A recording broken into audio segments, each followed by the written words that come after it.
Capítulo 5 – Ressurreição.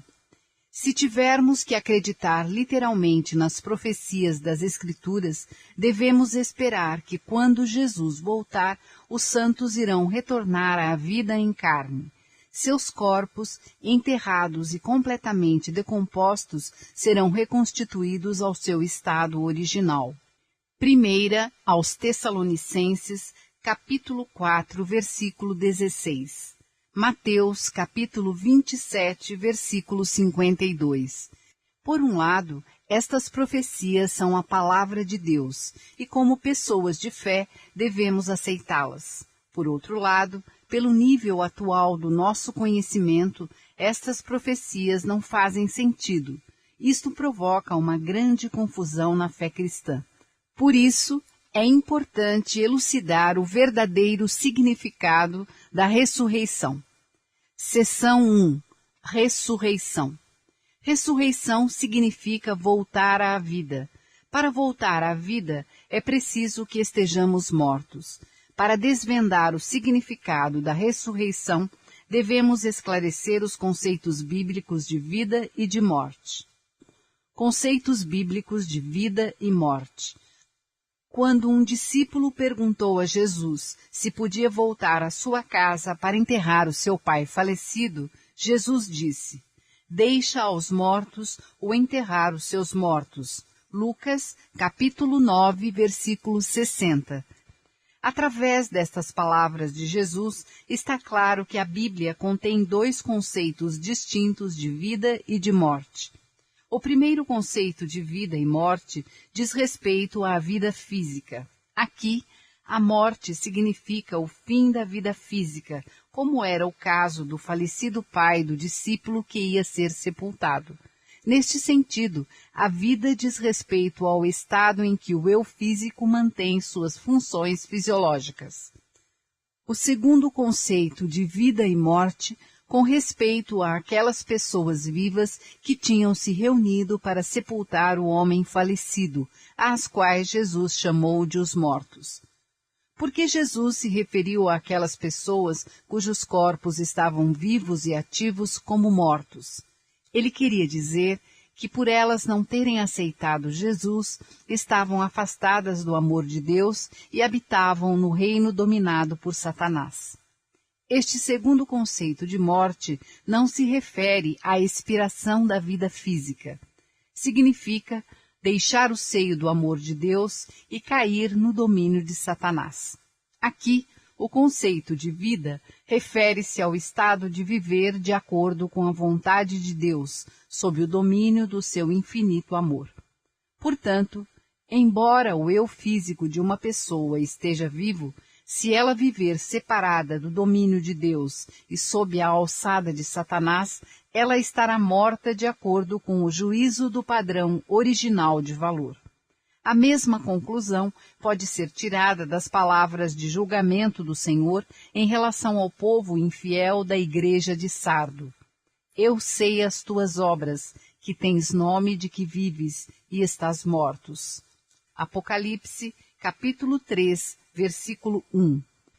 Por outro lado, mesmo que a vida física de uma pessoa tenha expirado, ela permanece viva, no verdadeiro sentido, se o seu espírito habitar no reino de Deus no céu, o reino do mundo espiritual, onde Deus governa pelo amor.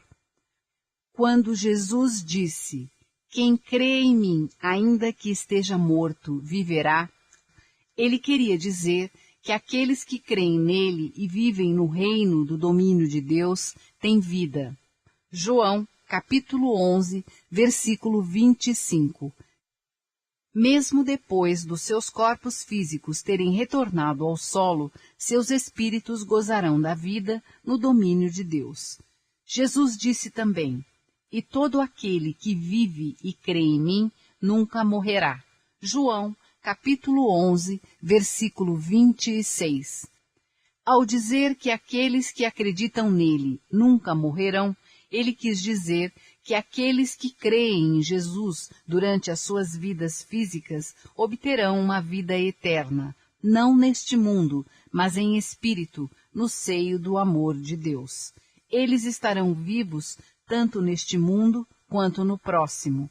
As palavras de Jesus nos asseguram que a morte, no sentido do fim da vida física, não produz qualquer efeito na nossa vida eterna. Jesus disse: qualquer um que procurar salvar a sua vida, perdê-la-á, e qualquer um que a perder, salvá-la-á. Lucas, capítulo 17, versículo 33. Aqueles que transgredirem a vontade de Deus a fim de preservar seu bem-estar físico, embora seus corpos estejam vivos, eles estarão mortos. Por outro lado, aqueles que sacrificarem seus corpos por causa da vontade de Deus, viverão, apesar de seus corpos estarem sepultados e decompostos. Eles viverão para sempre como espíritos no amor de Deus. A morte causada pela queda humana. Aprendemos que existem dois conceitos bíblicos diferentes de morte. Qual deles se refere à morte provocada pela queda dos primeiros antepassados humanos? Deus criou os seres humanos para envelhecerem e voltarem ao pó. A morte física já estava destinada independentemente da queda. Adão morreu com a idade bíblica de 930 anos e o seu corpo voltou ao pó. Mas esta não foi a morte causada pela queda. De acordo com o princípio da criação, a carne é a roupagem do espírito. Assim como nós descartamos roupas já muito usadas, também nosso corpo deve ser descartado quando envelhecer e enfraquecer. Somente o eu espiritual, despojado de suas vestes, pode ingressar no mundo espiritual e viver lá eternamente. Nada do que é material pode viver para sempre. Os seres humanos não são exceção. Nossos corpos não podem viver eternamente. Se os seres humanos vivessem na terra para sempre na carne, por que Deus teria criado o mundo espiritual como nosso destino final? O mundo espiritual não foi criado depois da queda, como um lugar para os espíritos decaídos habitarem. Pelo contrário, ele faz parte da criação original e foi criado como o lugar onde os indivíduos que cumpriram a finalidade da criação gozarão da vida eterna como espíritos depois do término de suas vidas terrenas. A maioria das pessoas é apegada à sua vida terrena.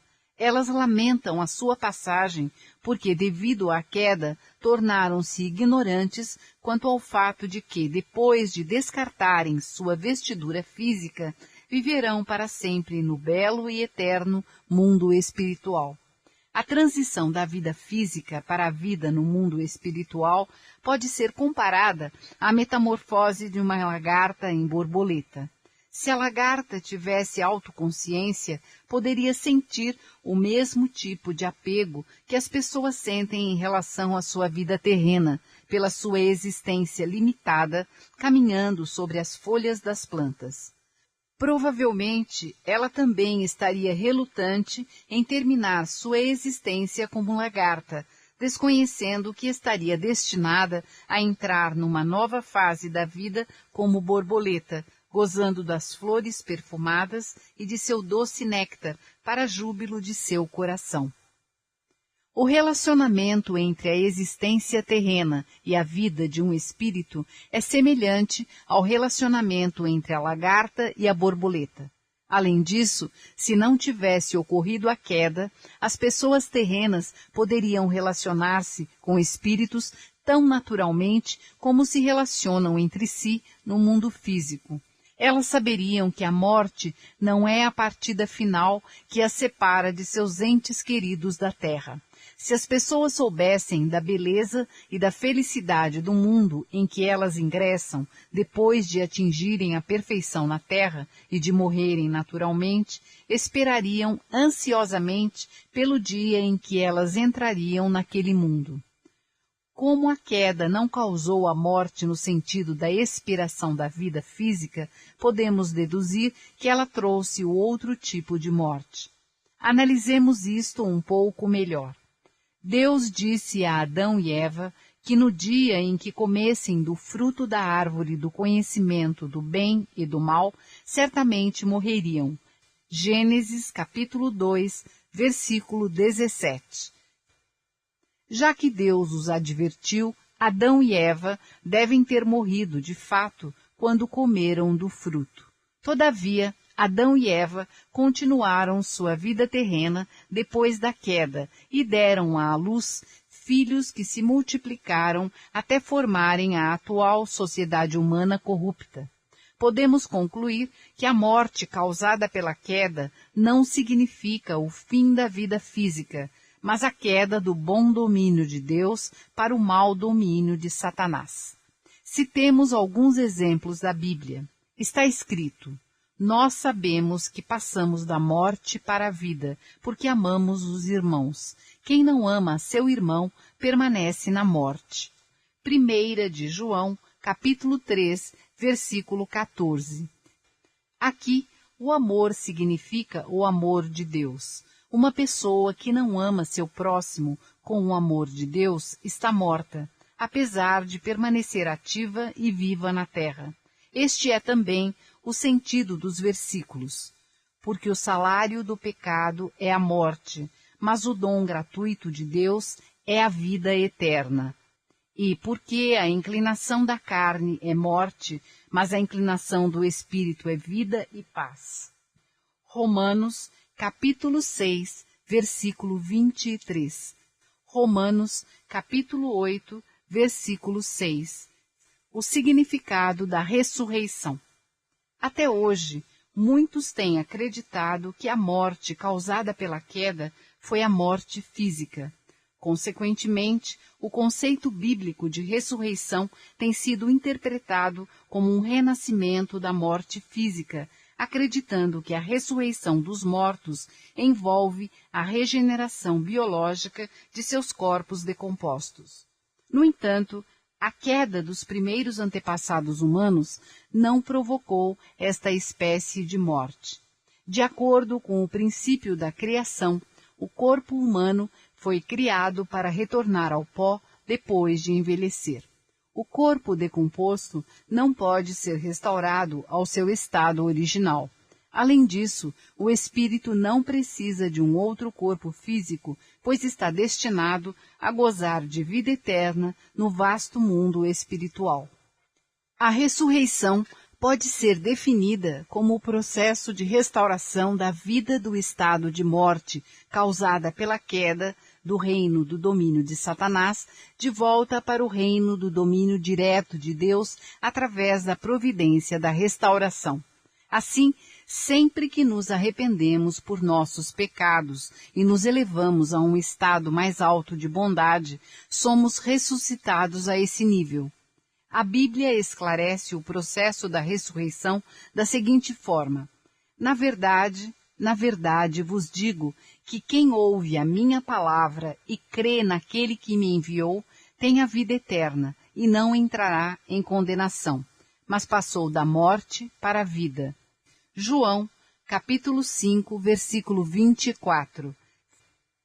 Com base neste versículo, podemos afirmar que a ressurreição significa deixar o seio de Satanás e retornar ao seio de Deus. Também está escrito: porque assim como todos morrem em Adão, assim também todos serão vivificados em Cristo. 1 aos Coríntios, capítulo 15, versículo 22. Este versículo significa que estamos mortos porque herdamos a linhagem de Satanás como resultado da queda de Adão. Mas quando voltarmos à linhagem de Deus, através do Cristo, seremos ressuscitados para a vida. Que mudanças a ressurreição provoca nos seres humanos? De acordo com a palavra de Deus, Adão e Eva morreram quando comeram do fruto da árvore do conhecimento do bem e do mal. Mesmo assim, nenhuma mudança externa significativa ocorreu neles. No máximo, podem ter ocorrido alterações momentâneas em seus semblantes, devido à ansiedade e ao medo que sentiram por terem caído. Do mesmo modo, Nenhuma mudança externa significativa pode ser esperada para acontecer nas pessoas decaídas quando elas se ressuscitarem ao estado anterior à queda. Aquele que tenha renascido através do Espírito Santo certamente passou por uma experiência de ressurreição. Comparemos uma destas pessoas de fé a um ladrão. Uma foi ressuscitada no nível de renascer no reino de Deus, enquanto a outra é uma pessoa espiritualmente morta destinada ao inferno. Contudo, as duas pessoas não podem ser distinguidas por suas aparências externas. Aquele que crê em Deus, de acordo com os ensinamentos de Jesus, ressuscita efetivamente da morte para a vida. Todavia, não é possível distinguir qualquer mudança óbvia em seu corpo físico antes ou depois de terem recebido Jesus, ganhando vida através da ressurreição. Jesus foi verdadeiramente um homem que cumpriu a finalidade da criação, conforme Cristologia 2:2. No entanto, se avaliado com base em sua aparência externa, Jesus não era perceptivelmente diferente das pessoas comuns. Se ele tivesse exibido inequivocadamente a divindade em sua aparência externa, certamente todos ao seu redor teriam acreditado nele e o seguido. As mudanças que uma pessoa experimenta quando ressuscita e entra no domínio de Deus ocorrem em seu coração e em seu espírito. Estas mudanças internas também purificam seu corpo, transformando-o de um covil de Satanás em um templo de Deus. Neste sentido, podemos dizer que o nosso corpo físico também ressuscita. Podemos compará-lo a um edifício que antes era usado para atividades más e agora é utilizado como um lugar de culto sagrado. Embora possam não existir alterações em sua aparência exterior, ele é agora santificado como um edifício sagrado. Seção 2. A providência da ressurreição. Como Deus realiza a sua obra de ressurreição?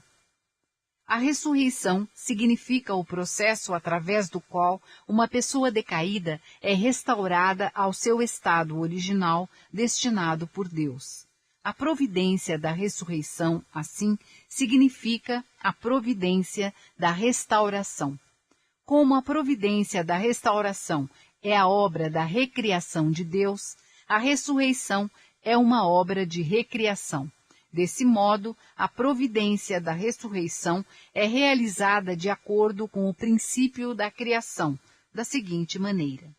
Primeiro, na história da providência da ressurreição, muitos daqueles a quem foi confiada uma missão dedicaram-se com toda a fé e sinceridade para realizar a vontade do céu.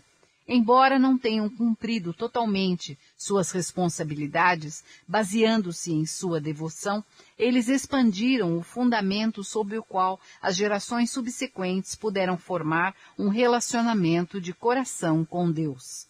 Chamamos este fundamento de mérito da idade na providência da restauração. O mérito da idade tem aumentado em proporção direta ao fundamento de coração estabelecido pelos profetas, sábios e justos anteriores a nós. Portanto, a ressurreição é realizada baseando-se no mérito da idade. Segundo, de acordo com o princípio da criação, era a responsabilidade de Deus criar os seres humanos e transmitir-lhes sua palavra, enquanto a porção de responsabilidade do homem era alcançar a perfeição através da crença na palavra de Deus e da vivência de acordo com esta. Da mesma forma, ao conduzir a providência da ressurreição, a responsabilidade de Deus é dar-nos a sua palavra e a sua direção, enquanto nós temos a responsabilidade de acreditar nela e colocá-la em prática a fim de cumprir a providência. Terceiro, De acordo com o princípio da criação, o espírito de uma pessoa somente pode crescer até a perfeição através de seu eu físico. Do mesmo modo, na providência da ressurreição, a ressurreição de um espírito só pode ser alcançada através da vida terrena. Quarto, segundo o princípio da criação, o homem deve atingir a perfeição através dos 3 estágios ordenados do período de crescimento. Por conseguinte, a providência da ressurreição para os homens decaídos também deve completar-se através de 3 estágios ordenados, manifestados como 3 idades na providência da restauração. A providência da ressurreição para as pessoas na terra. 2.2.1. A providência para estabelecer o fundamento para a ressurreição. Deus iniciou sua providência para ressuscitar a humanidade decaída na família de Adão. Todavia, a providência foi prolongada porque aqueles a quem foi confiada a realização da vontade de Deus não cumpriram suas responsabilidades. 2000 anos bíblicos depois, Deus escolheu Abraão para ser o pai da fé, e através dele, a vontade de Deus começou a ser cumprida. Consequentemente, o período de 2000 anos de Adão a Abraão resultou no estabelecimento do fundamento sobre o qual Deus podia iniciar a providência da ressurreição na era seguinte. Por esta razão, podemos chamar este período de idade da providência para estabelecer o fundamento para a ressurreição. A providência da ressurreição no estágio de formação. Durante o período de 2000 anos de Abraão a Jesus, Deus trabalhou para elevar o povo ao estágio de formação da ressurreição. Por isso, esta era pode ser chamada de idade da providência da ressurreição em estágio de formação. Todas as pessoas que viveram na terra nesta época puderam receber o mérito da idade baseado na obra divina da ressurreição no estágio de formação. Foi nesta era que Deus deu a lei do Antigo Testamento. Acreditando na lei e praticando-a, o povo podia cumprir sua responsabilidade e ser justificado diante de Deus. Portanto, esta era também tem sido chamada de idade da justificação pelas obras. As pessoas da época que praticavam a lei em seu dia a dia eram ressuscitadas espiritualmente ao estágio de formação e tornavam-se espíritos de forma. Depois de sua morte, aqueles que tinham alcançado o nível de espírito de forma na terra entravam e habitavam no nível de espírito de forma do mundo espiritual. A providência da ressurreição no estágio de crescimento. Devido à crucificação de Jesus, a ressurreição foi deixada incompleta e sua conclusão foi adiada até o tempo de seu retorno. O período de 2000 anos desde então tem sido um período de prolongamento, durante o qual Deus tem operado a providência para ressuscitar as pessoas ao estágio de crescimento através da salvação espiritual. Por isso, esta era pode ser chamada de idade da providência da ressurreição em estágio de crescimento. Todos aqueles que vivem nesta época podem receber o mérito da idade baseado na obra de Deus da ressurreição no estágio de crescimento. Nesta era, as pessoas devem acreditar na palavra do Novo Testamento dada por Deus, a fim de que possam cumprir suas responsabilidades na providência e serem justificadas perante Ele. Portanto, esta era tem sido chamada de idade da justificação pela fé. Aqueles que viveram nesta era podiam ser ressuscitados em espírito pela crença no Evangelho durante sua vida terrena. Ao serem ressuscitados ao estágio de crescimento, eles podiam tornar-se espíritos de vida. Após sua morte, aqueles que se tornaram espíritos de vida na terra entraram e habitaram no paraíso, o nível de espírito de vida do mundo espiritual. A providência da ressurreição no estágio de aperfeiçoamento. A era na qual as pessoas poderão ressuscitar espiritual e fisicamente por meio do retorno de Cristo, em que será completada a providência da ressurreição, chama-se a idade da providência da ressurreição em estágio de aperfeiçoamento. Todos aqueles que viverem nesta era poderão receber o mérito da idade baseado na obra divina da ressurreição no estágio de aperfeiçoamento. No segundo advento, Cristo trará a nova verdade, através da qual cumprirá as promessas do Antigo e do Novo Testamento. Esta verdade pode ser chamada de completo testamento, conforme Escatologia 5:1. Acreditando nesta verdade, as pessoas servirão e atenderão ao Senhor na terra, para que possam cumprir suas responsabilidades na providência e serem justificadas perante Deus. Portanto, esta era é chamada de idade da justificação pela assistência. Ao acreditar no Senhor, servindo-o e dedicando-se à sua obra, as pessoas desta era serão completamente ressuscitadas espiritual e fisicamente, tornando-se espíritos divinos e viverão no reino do céu na terra. Quando elas deixarem seus corpos físicos, entrarão e habitarão no reino de Deus no céu, que é o nível de espírito divino do mundo espiritual. O reino do céu e o paraíso. Para alguns cristãos, os conceitos de reino do céu e de paraíso não têm sido claros, porque eles não tiveram entendimento completo do princípio.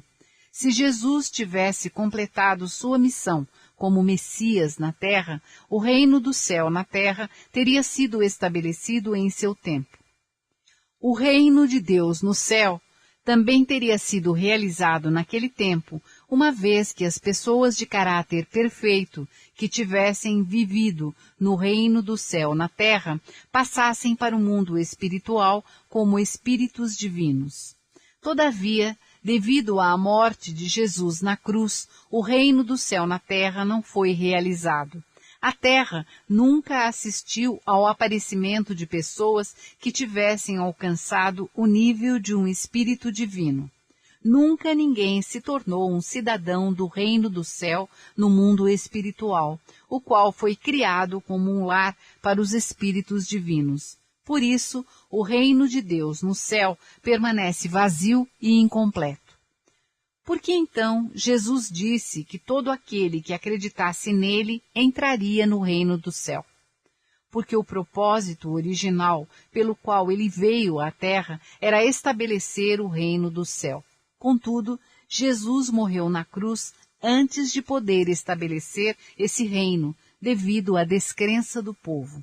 Jesus prometeu ao ladrão, que foi crucificado ao seu lado direito, que entraria junto com ele no paraíso. Lucas, capítulo 23, versículo 43. O ladrão foi a única pessoa que acreditou em Jesus no final, quando todos o tinham abandonado. Enquanto Jesus tinha a esperança de cumprir sua missão como Messias, ele proclamou que as pessoas entrariam no reino do céu. Todavia, quando Jesus estava para morrer na cruz, sem ter cumprido o propósito de sua vinda, ele disse ao ladrão que entraria apenas no paraíso. O paraíso refere-se ao reino do mundo espiritual, destinado aos espíritos que atingiram o nível de espírito de vida durante sua vida terrena, devido à sua fé em Jesus. É ali que eles permanecem enquanto aguardam pelo dia em que os portões do reino do céu serão abertos. Os fenômenos espirituais dos últimos dias. Adão e Eva caíram no alto grau do estágio de crescimento.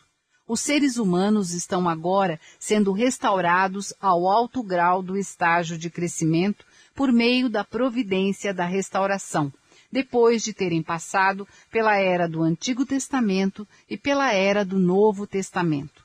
Os últimos dias será o tempo em que as pessoas retornarão ao nível espiritual alcançado pelos primeiros antepassados humanos antes da queda.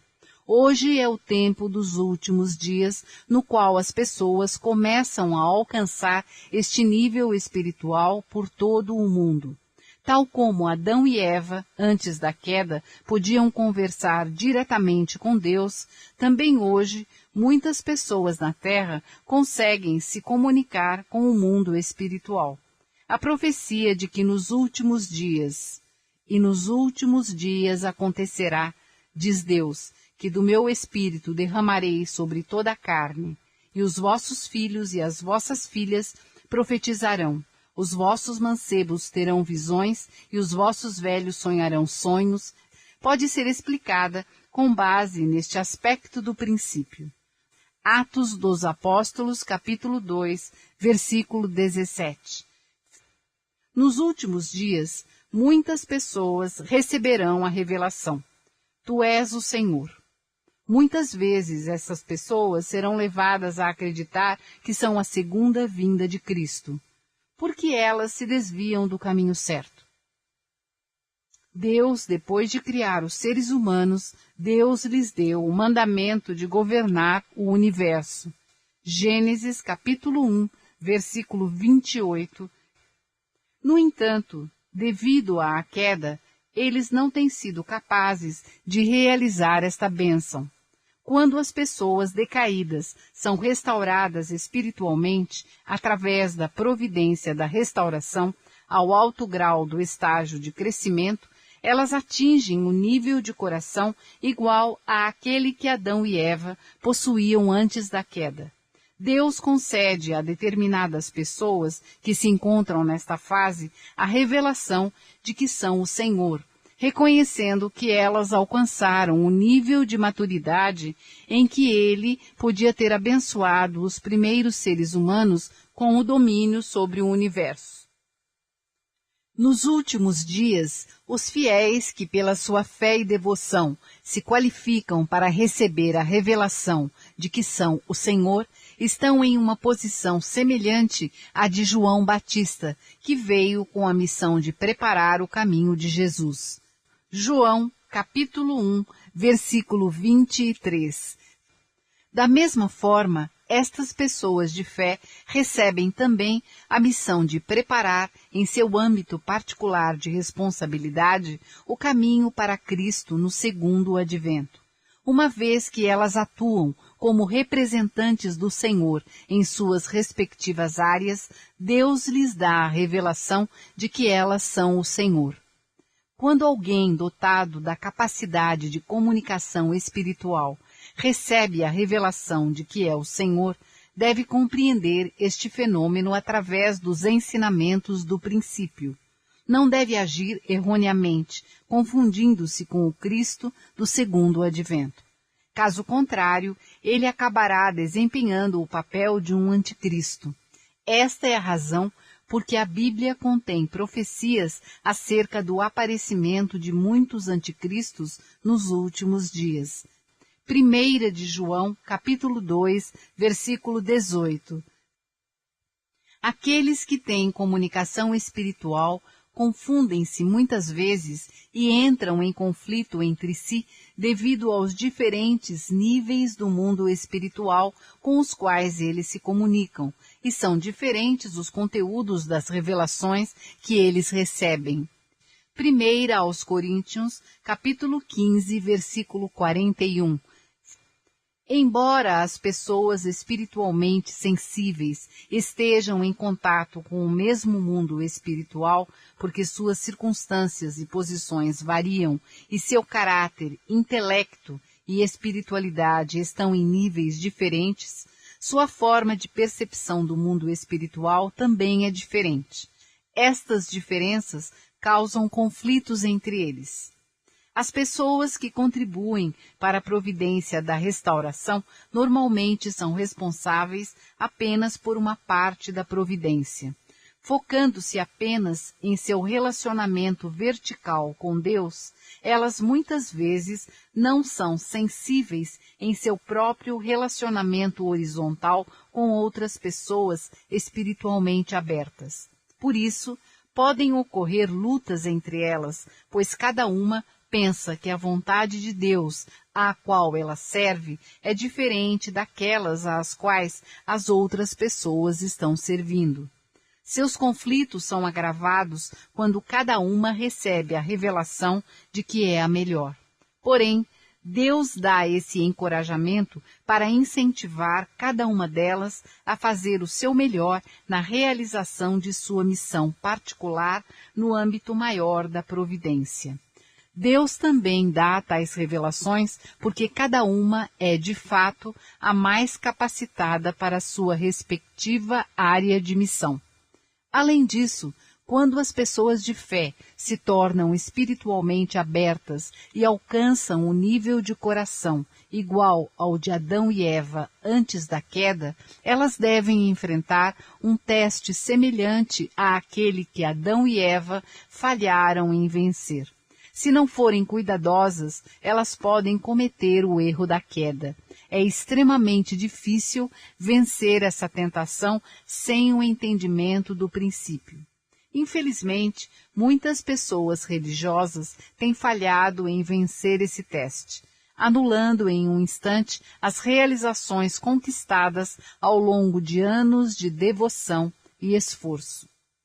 Como as pessoas espiritualmente dotadas podem superar estas dificuldades? A fim de cumprir a providência da restauração em um curto período de tempo, Deus atribui diferentes missões a numerosos indivíduos e relaciona-se com cada um deles de forma independente. Por isso, é realmente inevitável que ocorram conflitos entre as pessoas espiritualmente sensíveis. Todavia, no final da história, Deus lhes proporcionará a nova verdade. A nova verdade lhes ajudará a compreender que as missões específicas que lhes foram atribuídas são todas pela causa da mesma e última finalidade de Deus.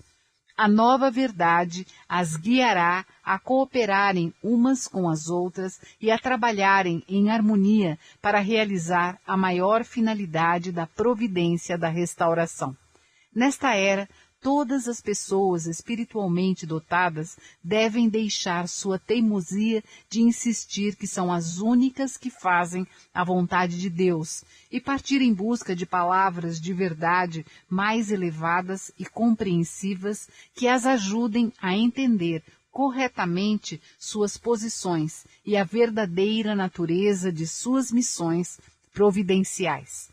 Somente assim poderão superar a confusão resultante dos conflitos horizontais do passado, e cada uma delas poderá alcançar a realização de seu caminho individual de fé e produzir seus belos frutos. A primeira ressurreição. A expressão primeira ressurreição mencionada na Bíblia refere-se à realização da restauração pela primeira vez na história providencial e será cumprida através de Cristo em seu segundo advento. Ele purificará o pecado original das pessoas e irá restaurá-las ao seu verdadeiro ser original, possibilitando que cada uma cumpra a finalidade da criação. A esperança de todos os cristãos é a de participar da primeira ressurreição. Mas quem de fato participará dela? Serão os primeiros que acreditarem, servirem e seguirem Cristo no segundo advento. Eles o ajudarão no estabelecimento de todas as condições de indenização a nível mundial e no cumprimento da providência da restauração. Nesse processo, eles serão os primeiros a removerem o pecado original, a tornarem-se espíritos divinos e a cumprirem a finalidade da criação. Vejamos agora o significado dos 144.000 mencionados na Bíblia. Apocalipse, capítulo 14, versículos 1 a 4. Apocalipse, capítulo 7, versículo 4. Para que o Cristo do segundo advento complete a providência da restauração, ele deve encontrar um determinado número de pessoas que possam restaurar, por indenização, as missões de todos os santos do passado, os quais, apesar de seus esforços para realizar a vontade de Deus, caíram no domínio de Satanás quando falharam no cumprimento de suas responsabilidades. Ele deve encontrar estas pessoas durante sua vida e estabelecer o fundamento vitorioso sobre o mundo satânico. O número total de santos que o Cristo do segundo advento deve encontrar para cumprir esta tarefa é de 144 mil. No curso da providência da restauração de Deus, Jacó teve 12 filhos com os quais iniciou sua missão para restaurar uma família. Moisés guiou 12 tribos no cumprimento da missão de restaurar uma nação. Se estas 12 tribos voltassem a se multiplicar segundo o mesmo padrão, elas somariam 144. Jesus, que veio com a missão de restaurar o mundo, encontrou 12 apóstolos a fim de restaurar por indenização espiritual e fisicamente o número 144. Contudo, devido à sua crucificação, Jesus restaurou o número 144 apenas espiritualmente. Jacó teve 12 filhos para restaurar por indenização, durante sua vida, o curso vertical de 12 gerações, desde Noé, que tinha sido reclamado por Satanás. Conforme os períodos providenciais paralelos 2:2. Do mesmo modo, Cristo, no segundo advento, deve restaurar por indenização espiritual e fisicamente, durante sua vida terrena, o longo curso providencial desde a primeira vinda de Cristo, o qual estabeleceu o padrão espiritual de 144 tribos. Para cumprir esta meta, ele deve encontrar um número necessário de crentes correspondente ao número 144.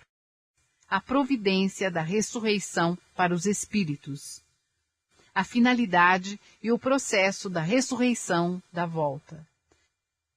De acordo com o princípio da criação, o crescimento do espírito humano requer 2 tipos de nutrientes: elementos de vida recebidos de Deus e elementos de vitalidade provenientes da ação de dar e receber com o eu físico.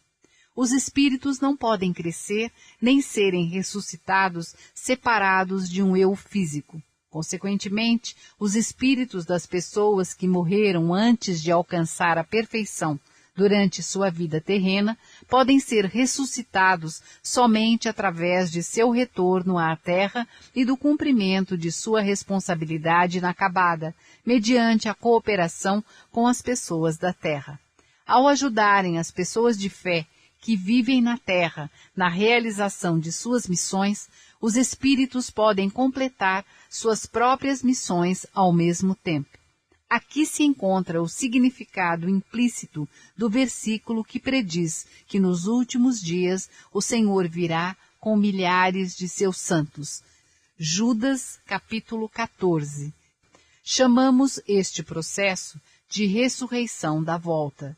Como os espíritos poderão ajudar as pessoas na Terra a cumprirem a vontade de Deus?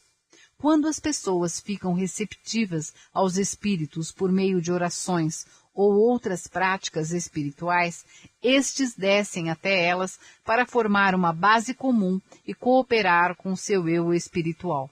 Os espíritos realizam várias obras. Por exemplo, lançar um fogo espiritual sobre as pessoas da Terra e dar-lhes o poder de curar doenças. Eles ajudam as pessoas a entrar em um estado de transe e a perceber a realidade do mundo espiritual. Eles dão revelações e o dom da profecia às pessoas. Eles concedem ainda uma profunda inspiração à alma. Nestas várias obras, os espíritos atuam em nome do Espírito Santo, guiando as pessoas da Terra para realizarem a vontade de Deus. A ressurreição da volta dos espíritos de israelitas e cristãos. 2, 3, 2, 1. a ressurreição da volta no estágio de crescimento. Os espíritos daqueles que guardaram a lei de Moisés e veneraram Deus com sinceridade enquanto viveram na terra durante a era do Antigo Testamento, passaram a habitar no nível de espírito de forma do mundo espiritual. Após o advento de Jesus, todos estes espíritos regressaram à terra e ajudaram as pessoas terrenas de fé a cumprirem a vontade de Deus. Ao ajudá-las a alcançar o nível de espírito de vida, eles também receberam o mesmo benefício. Tornaram-se espíritos de vida e entraram no paraíso. Chamamos esta providência de providência da ressurreição da volta em estágio de crescimento. Vejamos alguns exemplos da Bíblia. Uma vez que Elias apareceu como espírito diante de Jesus e de seus discípulos, é óbvio que Elias vivia no mundo espiritual. Mateus, capítulo 17, versículo 3. Contudo, Jesus referiu-se a João Batista, que vivia na terra, como sendo Elias. Mateus, capítulo 17, versículos 12 e 13.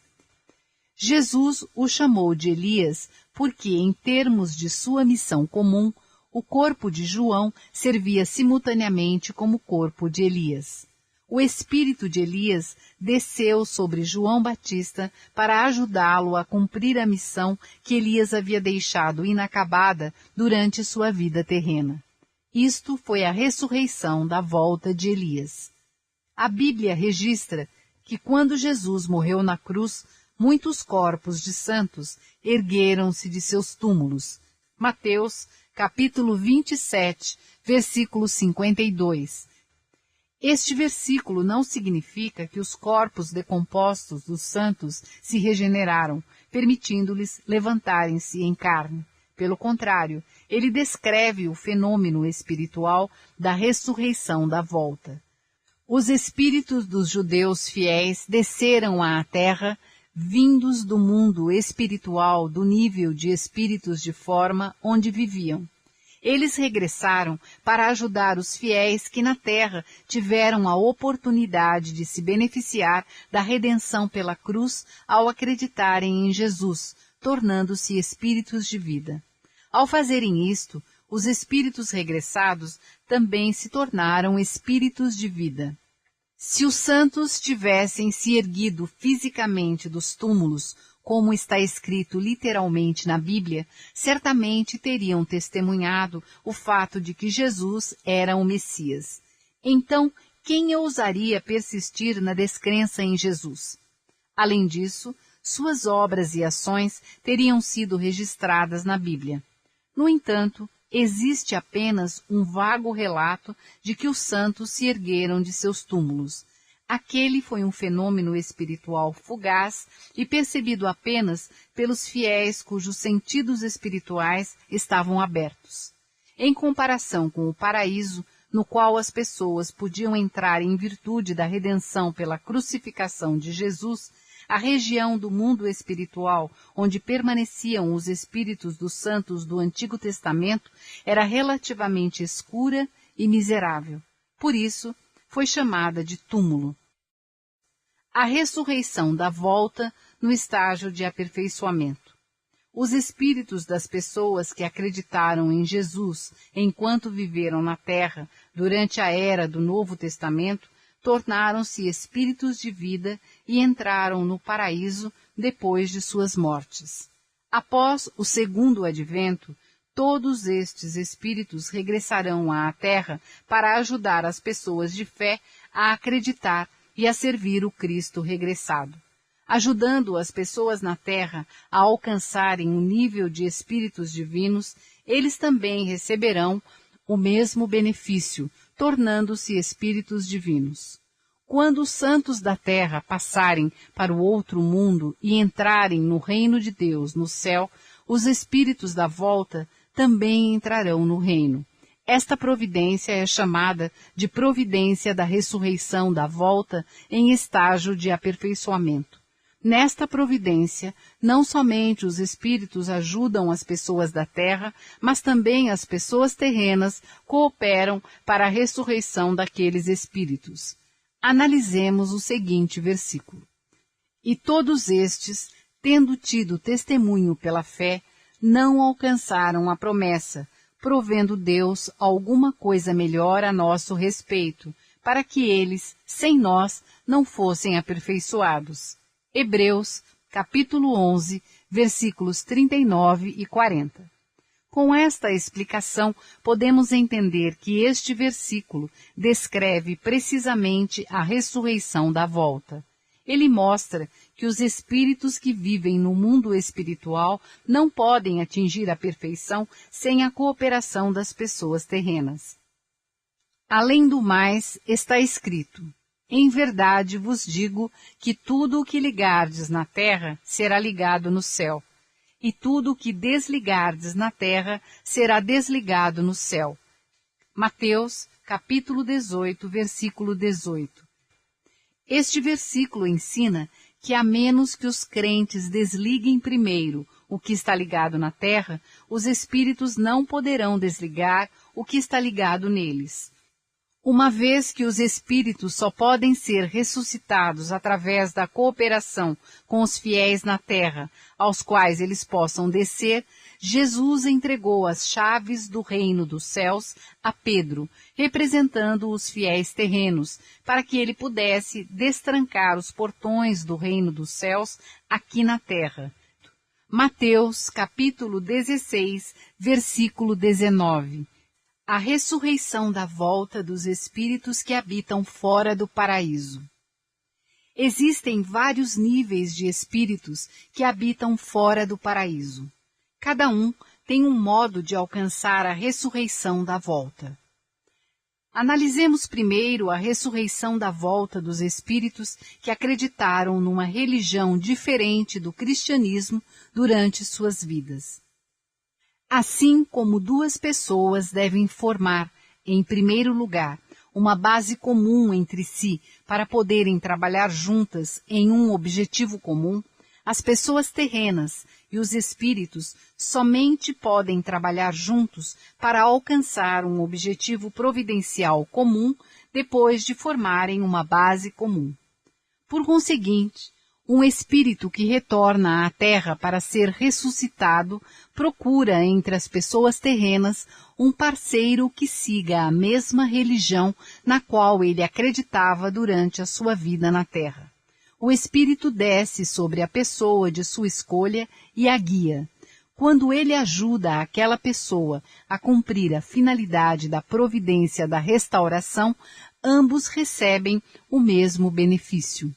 Em segundo lugar, examinemos agora a ressurreição da volta dos espíritos que levaram uma vida conscienciosa, embora nunca tenham acreditado em uma religião. Ninguém da humanidade decaída encarna a bondade perfeita, porque ninguém conseguiu extirpar o pecado original de dentro de si. Por isso, um bom espírito é alguém que tem relativamente mais bondade em si do que um mau espírito. Estes bons espíritos descem sobre boas pessoas na terra e cooperam com elas a fim de ajudá-las a cumprir a finalidade da providência da restauração. Neste processo, os espíritos recebem os mesmos benefícios que as pessoas que eles ajudaram. Em terceiro lugar, analisemos a ressurreição da volta dos maus espíritos. A Bíblia fala dos amaldiçoados que estão sujeitos ao fogo eterno preparado para o demônio e seus anjos. Mateus, capítulo 25, versículo 41. Aqui, a expressão seus anjos refere-se aos maus espíritos que vivem e agem sob o controle de Satanás. As criaturas espirituais, normalmente conhecidas como fantasmas, cujos traços e identidade são frequentemente obscuros, não são outros senão maus espíritos. Até os maus espíritos são capazes de receber o mérito da idade ao retornarem à Terra. Contudo, obras dos maus espíritos nem sempre produzem bons frutos ou resultam no benefício da ressurreição da volta. Para receber tal benefício, suas obras devem ter o efeito de punir as pessoas terrenas para ajudá-las a estabelecer condições que indenizem seus erros, os quais frustraram os esforços anteriores de Deus e de purificá-las de seus pecados. Então, como as obras dos maus espíritos podem resultar no julgamento em nome do céu? Vejamos um exemplo. Suponhamos que existe uma pessoa que vive na Terra e que, com base no mérito da idade, está próxima de elevar-se de sua atual esfera de benefício para uma esfera mais elevada. Ela não pode graduar-se para a nova esfera de benefício sem primeiro estabelecer alguma condição de indenização para remover os pecados do passado. Caso ela gradue-se da esfera familiar para a esfera de clã, deve pagar pelos seus pecados e pelos pecados dos antepassados de seu clã. Então, o céu permite que maus espíritos a atormentem como punição por esses pecados. Se ela perseverar e superar de boa vontade o sofrimento causado pelos maus espíritos, terá pagado com sucesso a indenização através desta condição e será qualificada para entrar numa esfera de maior benefício no nível de clã. Os maus espíritos que a atormentaram recebem um benefício correspondente. Esta é a maneira como, baseado no mérito da idade, a providência da restauração pode ampliar sua esfera de benefício do nível familiar para os níveis de clã nacional e mundial. Sempre que a humanidade se gradue para um nível mais elevado, a pessoa que conduz a providência deve estabelecer uma condição de indenização para liquidar os pecados que ela cometeu, ou que seus antepassados cometeram. As obras dos maus espíritos podem ajudar uma pessoa na Terra a cumprir condições de indenização para se purificar de seu pecado de duas maneiras diferentes. Primeiro, o espírito pode perturbar diretamente a pessoa terrena. Segundo, o espírito pode descer sobre o eu espiritual de uma outra pessoa que vive na Terra e que está prestes a cometer um pecado semelhante ao pecado da pessoa que será punida e trabalhar através desta segunda pessoa para atacar a primeira. Em qualquer dos casos, se a pessoa na Terra aceitar com gratidão e boa vontade o sofrimento causado pela obra do mau espírito, ela estará estabelecendo a condição de indenização para purificar o seu pecado e o pecado de seus antepassados. Este pecado será então anulado e ela entrará na esfera de benefício mais elevada que esteja disponível na nova era. Desta forma, as obras do mau espírito trarão o julgamento da pessoa pelo seu pecado em nome do céu. Consequentemente, o mau espírito receberá o mesmo benefício que a pessoa terrena, entrando também na esfera de benefício mais elevada. A teoria da reencarnação analisada à luz do princípio da ressurreição da volta. Em busca do cumprimento da total finalidade da providência da restauração, Deus chamou muitos indivíduos e atribuiu a cada um deles uma missão apropriada. Estes indivíduos têm transmitido suas missões particulares a outros indivíduos de caráter e em circunstâncias semelhantes, cumprindo gradualmente cada missão numa determinada área ao longo da história. A providência da restauração começa com um indivíduo, expande-se ao nível de família, nação e mundo e, finalmente, até a restauração do céu e da terra. Embora a missão atribuída a cada indivíduo possa ser apenas uma parte da totalidade maior, ela também se desdobra de acordo com este padrão. Cada missão começa em nível individual, expandindo seu âmbito no nível de família, nação e mundo. Vejamos um exemplo da Bíblia.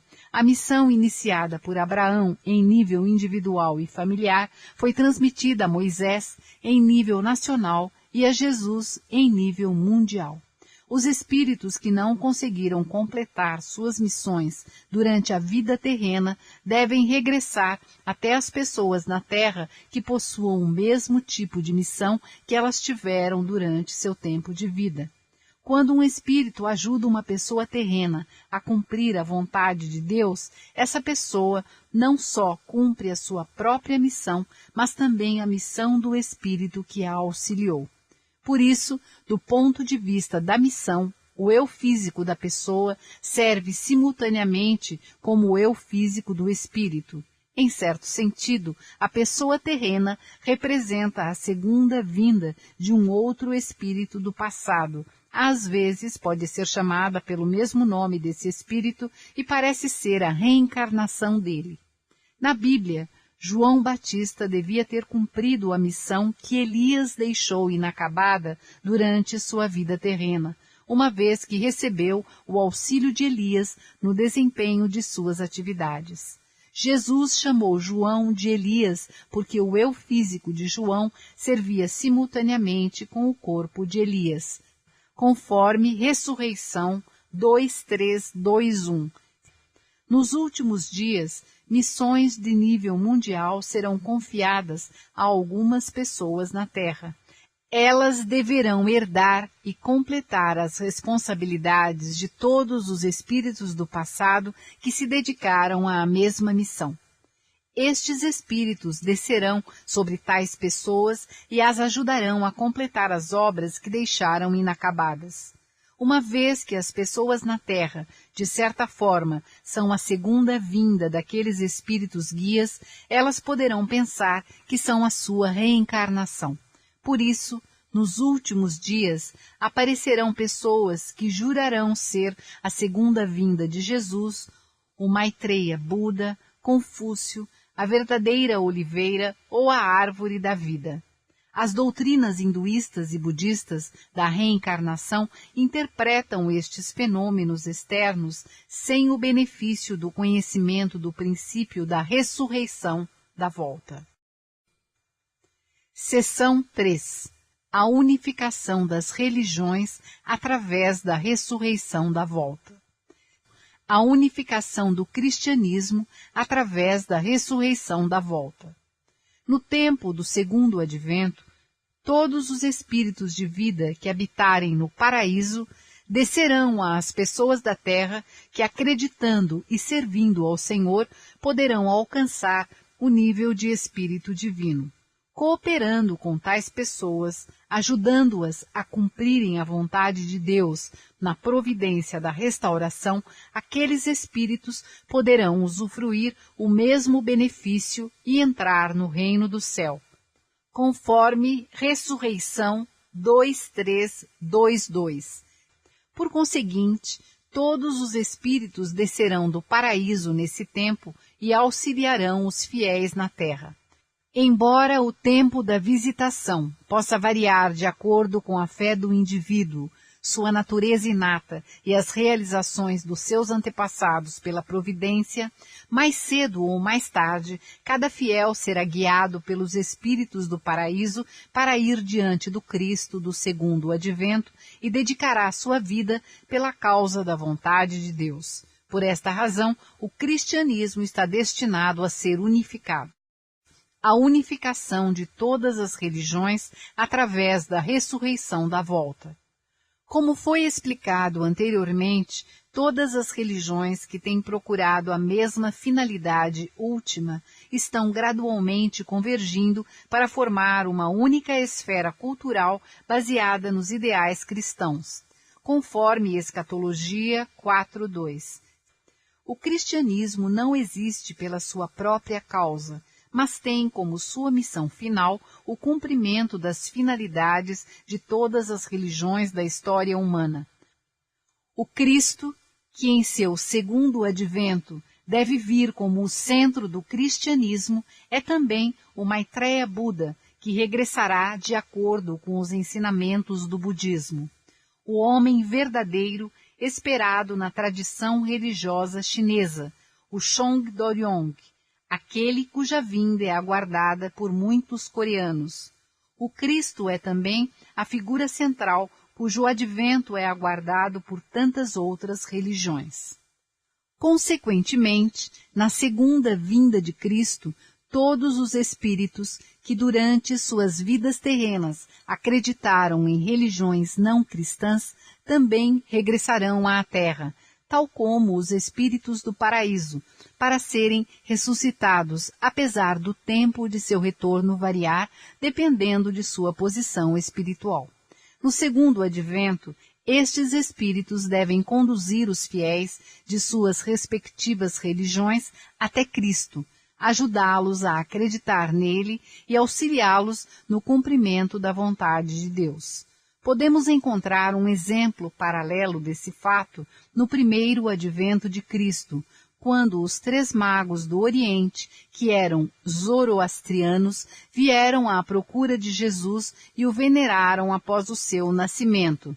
Mateus, capítulo 2, versículos 1 a 12.